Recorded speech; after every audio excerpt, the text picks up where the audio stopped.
From Brennan to the Boca Chica, from Lummi to La Push, and from the lordly Sawduck to lovely Duckabush, from Samish to Sammamish, Suquamish to Quilcene.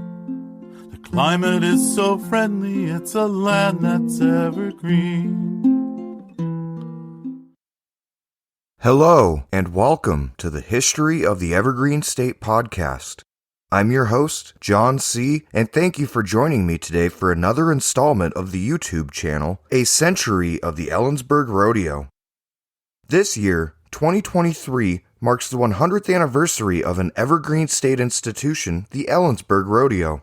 Second in size only to the Calgary Stampede in terms of attendance in the Pacific Northwest, the Ellensburg Rodeo is steeped in a ton of history and tradition. The Ellensburg Rodeo's contemporary history began with a local Grand Army of the Republic Veterans Reunion in 1885. Over time, this gathering transformed into an annual street festival including rodeo competitions. The state of Washington contributed $10,000 in 1923, finally allowing organizers to host the first recognized rodeo in the Evergreen State. Many of the early participants in the rodeo had taken part in twice-weekly Sunday rodeos west of Ellensburg close to the town of Thorpe. These haphazardly planned events drew up to 300 spectators. Local residents sponsored the event due to their enthusiasm as well as the possibility of financial gain and a wish to preserve the already dwindling romantic idea of the Old West. The men and women who started the Ellensburg Rodeo a century ago were ranchers, farmers, Native Americans, and civic-minded locals who collaborated in a massive endeavor. In addition to the aforementioned theme of wanting to honor a way of life that was becoming extinct on the frontier, they also wanted to advance their local area and boost commerce. Their efforts gave rise to the Evergreen State's most renowned rodeo. The sport of rodeo is relatively new. It is based on competitions from cowboy shows, Indian powwows, Mexican fiestas, and cattle drives.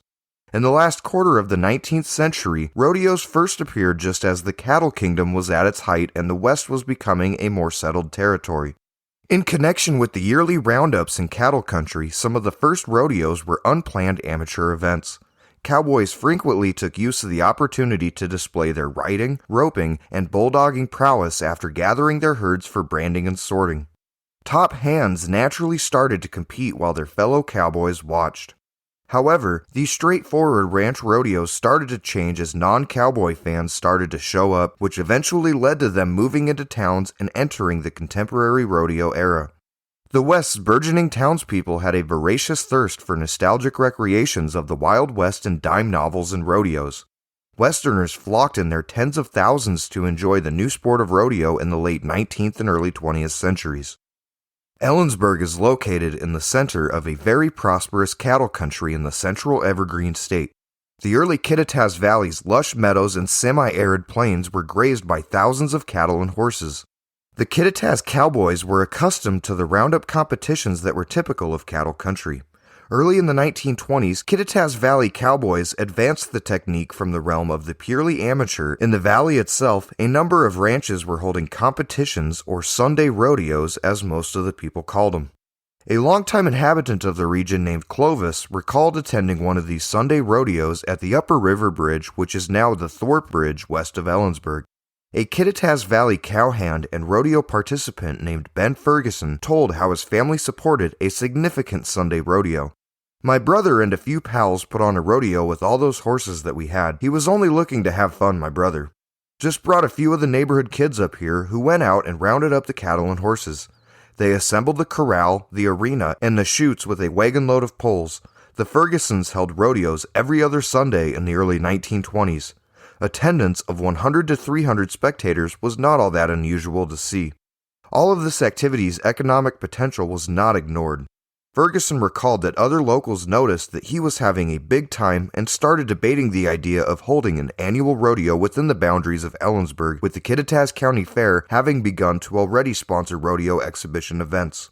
The Ferguson brothers were reportedly approached sometime around 1922 and asked to help with the first ever Ellensburg Rodeo. They, the townsfolk, came out and got us to go in there to Ellensburg and furnish the horses. The Ellensburg Rodeo was founded by local ranchers and cowboys working together with the Fair Board, Native Americans, and city business people. Local professionals and businessmen jumped on the rodeo bandwagon without delay. A rodeo would bring tourists to Ellensburg, earning tourist cash and enhancing the town's reputation and business opportunities. The Kittitas County Fair Board, which was composed of farmers and town residents alike, suggested including a rodeo in the fairgrounds of the early fall event. They reasoned that a yearly rodeo would raise the fair standards and draw more people. Speculation that would continue to ring true over the passing century, I might add. The crucial fourth member of the rodeo coalition was made up of local Native Americans. For hundreds of years, the Kittitas Band of the Yakama Nation made an annual fall trip to what the Columbia Plateau tribes termed their Kittitas Meeting Grounds. The So Happy and Nason families, as well as other Kittitas and Yakama Indians, were particularly supportive of an occasion that would carry on this meeting ground custom. They saw an autumn rodeo as a chance to carry on their horse racing and dancing customs in the modern era, at the same time hoping to bring some much-needed money back to the tribe. The rodeo promoters were faced with a significant challenge right away. They needed money to purchase land for the grounds, build an arena, and hold the planned 3-day event. The Kittitas County Commissioners got the ball rolling on the 1st of April 1923, no fool's day about that, when they allocated $10,000 for the acquisition of 18 acres close to the fairgrounds in northeast Ellensburg. At the insistence of newspaper editor Clifford Kaner, merchant Clarence Fitterer, and numerous other influential people. Phil Adams, a state representative, had some backing from the state legislature. The remaining funds would be utilized to build the arena and bleachers because the land cost $6,450. Even yet, this did not come close to covering the cost of the massive amount of labor, horse teams, and tools required to build the grounds. The Fair Board made a daring decision by asking Valley people to donate supplies and labor for building the rodeo grounds and setting Thursday, the 14th of June, as the day of a field day to construct the new arena and rodeo grounds. The pioneers' individuality and independent spirit are just as much a part of Western heritage as community service initiatives like the Ellensburg Rodeo Field Day. Western Americans were known for their willingness to help others and for their strong sense of community, as evidenced by events like cow roundups, quilting bees, and barn raisings. The field day at Ellensburg was actually a string of Labor Days that took place in June of 1923. On the 14th, nevertheless, when more than 500 Valley residents showed up to work on the grounds, the effort had reached its peak. The Ellensburg Evening Record acted as the field day's spokesperson. The formal schedule was announced in the Record on Monday, the 11th of June. Every man urged to report to his straw boss at 7:30 Thursday morning. Men not assigned should bring picks and shovels because all superintendents and foremen have completed the job and are aware of the work that has to be done. The Record talked about the feed local ladies were planning for Thursday lunchtime in a piece published on Tuesday titled "Women of the Valley and Town Respond." Coffee, weenies on buns, ice cream, and other food items were provided by neighborhood businesses, which women volunteers prepared and served on the ground's construction site. One movie maker intended to shoot a nice slow-action comedy of some banker or lawyer in the pick and shovel brigade, according to another item published on Tuesday that speculated that movie men may come to field day. That Thursday, over 500 men and more than 200 horses gathered and got right to work. Wilson Creek was diverted around the location and they graded a road, racetrack, and the grounds. They completed the construction of corrals, fences, 3 bridges, and a grandstand. They also excavated ditches, installed new water mains, and clipped trees. Their achievements were impressive, and the headlines in the Record yelled, "Community effort is successful." Farmers and businessmen cooperated in this on an equal basis. The Record opined that it was very inspiring to see people working for a common cause. "Cooperative work has astonishing results," read more of the Record's headlines after several hundred men stayed late to work on Friday. The rodeo arena was prepared for action and was nearing completion. The balance of the summer was devoted to organizing the first Ellensburg Rodeo by members of the Kittitas County Fair and Rodeo Board, as well as locals, farmers, ranchers, and natives. For a 3-day event that was scheduled to take place from September 13th to the 15th, Dr. H.F. Fenning served as superintendent. The Yakama Indian Nation as a whole was first invited to the rodeo by Fenning and his group. They billed the rodeo as the biggest, wildest roundup in the state and organized 18 significant events. Residents of Kittitas Valley awaited the next rodeo's outcome with bated breath beginning in early September. That first rodeo, according to Howard Thomas, who organized it and participated in for more than a decade, was a good one. "You knew pretty much everyone that was riding in it," said Mrs. Lillian Pope. "It really made a difference because it was more of a local show."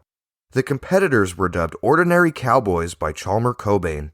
They weren't like the cowboys from the drugstore or the guys who only watched rodeos. They participated in chariot races, stagecoach races, and wild horse races as true cowboys would do. In addition to the activities Cobain mentioned, there were grand entrance parades, races for native competitors, bulldogging, relay races, bucking broncs, and bulls. Riders are skillful and horses and steers are wild, according to the record. More significantly, the record reported that hundreds are an overflow crowd, grandstand filled, and that well over 500 spectators had been turned away.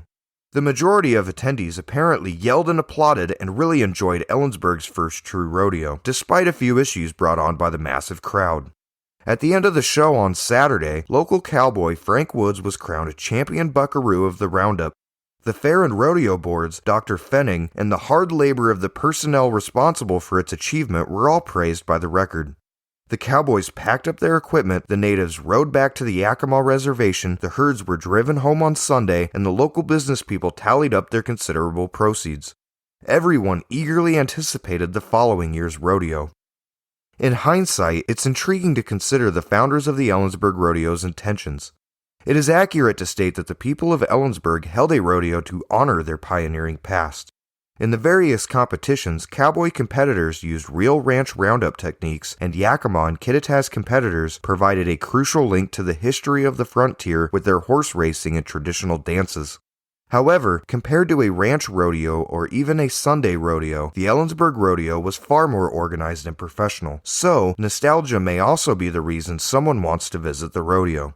This was a sense of longing that modern townsfolk and valley inhabitants had for a pioneer lifestyle that was fast disappearing in their world of cars, flights, movies, and radio broadcasts. Thus, nostalgia, contemporary Chamber of Commerce booster zeal, and traditional frontier traditions came together to curate Ellensburg's first rodeo. Aside from encouraging business and showcasing their community throughout the Northwest, the event brought together local ranchers and farmers along with natives and townspeople, business people, and professionals. The Kittitas Valley's residents drew heavily on their history as pioneers in order to build their rodeo. On the day the Ellensburg Rodeo was founded, the first bucking bronc might not have burst out of the chutes into Ellensburg's magnificent new rodeo arena without the help of volunteer community members. The Ellensburg Rodeo draws in nearly 500 competitors a year who compete for a total of almost $250,000 in prizes. Due to the hard times of the Second World War, the rodeo went on hiatus from 1942 through 1944 and also missed 2020 due to the global pandemic. Many in the Evergreen State have Labor Day weekend circled on their calendars, and this year looks to be a big one in particular. If you're enjoying this content, please hit that like button and don't forget to subscribe so that you never miss new content going forward. Doing so really helps the show to grow and to expand to a new audience, so any help that you can give in that regard would be greatly appreciated. Sources for this episode include the Spokane Daily Chronicle, HistoryLink.org, Washington Rural Heritage, the Ellensburg Rodeo Hall of Fame, the Kittitas County Fair website, the Washington State University Archives, and the Smithsonian Magazine. Thank you for listening to a century of the Ellensburg Rodeo. A special thanks goes out to Al Hirsch for providing the music for the podcast. If you have any questions about the show, please contact historyoftheevergreenstatepod@gmail.com. Thank you for watching this video by the History of the Evergreen State Podcast, and until next time, I'm your host, John C. There's peace on the Skokomish, on the Queets, and on the Hoe. There's calm on the Nisqually, born of ageless ice and snow. A land that nature loves so much, she stays the whole year round. I trade a royal palace for a shack on Puget Sound. There's Jimicum and Stillicum, where spouts the gooey duck, the singing Stillaguamish and the swirling Skookumchuck, and Moclips and Copalis, where the razor clams abound. A little bit of heaven is a shack on Puget Sound. A little bit of heaven is a shack on Puget Sound.